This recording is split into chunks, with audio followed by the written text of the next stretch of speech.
Hi guys. It's a beautiful day today and I'm in the garden, and as you can see over my shoulder I've got some sunflowers that are blooming and some things that are going on. You hear that noise in the background, just ignore it. They're doing their normal, making a lot of racket. And I wanted to talk to you about putting your amaryllis into dormancy. I'm going to do that, and I'm going to tell you how you do that and why you do that. So, I have about uh, 10 amaryllis, as you may remember from the previous video about amaryllis, how much I love the amaryllis flower, and how what I love about it too is that it's blooming during a time that almost nothing else is blooming. So that's what we're going to do today. So this is my one of my amaryllis, and as you can see, she's already kind of started to yellow here.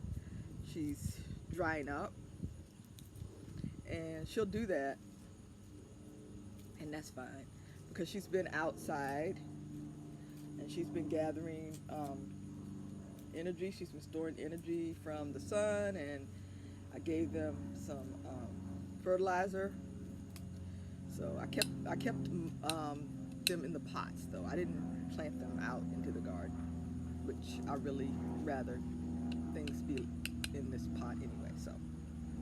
So what is going to happen is I'm going to take her and all my other amaryllis, and I'm going to put them inside the house in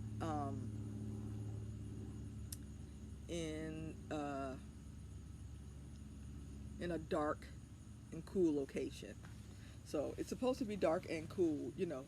It's supposed to be between 55 and 65 degrees, I think. I'm not sure what the temperature is in there for mine.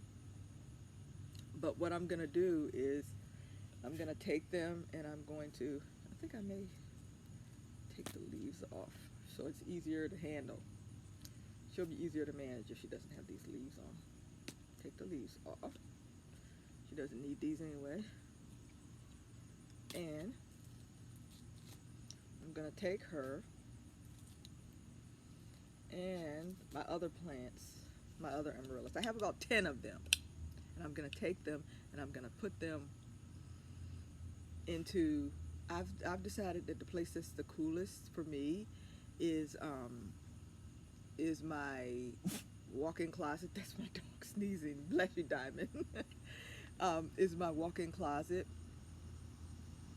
where I have like all my Christmas things um, in storage.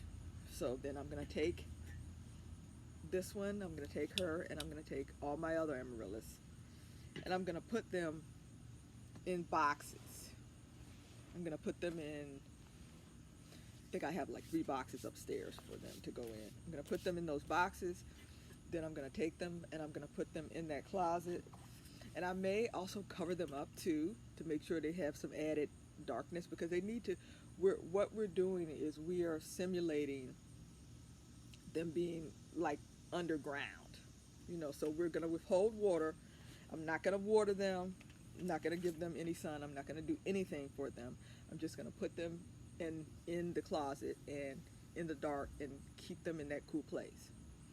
So then in, what is it, maybe 2.5 to 3 months. Well, I want them to bloom Christmas. So they're going to be in there all of September, October, November, and probably like um, the end of November, like Thanksgiving time, I'll take them out and I'll put them in a warm location, and I'll start watering them again to wake them up. So they'll wake up and hopefully they will bloom again for me, and we'll see those beautiful flowers that we saw before. So that's what we're doing today in the garden. And I'm also going to do some of my regular maintenance. I'm thinking I may get into the cool flowers.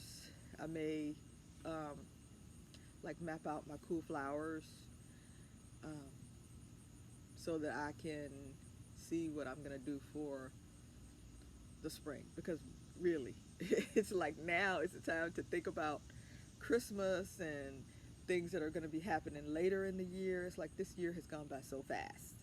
Um, I'm sure you think so too. So thank you for joining me, and thank you for visiting with me and my apple blossom. This is one of my favorites. She's one of my favorite amaryllis. She's just so beautiful. She's gorgeous when she blooms.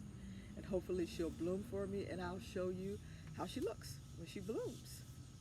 So we'll see you again probably next week, and happy gardening.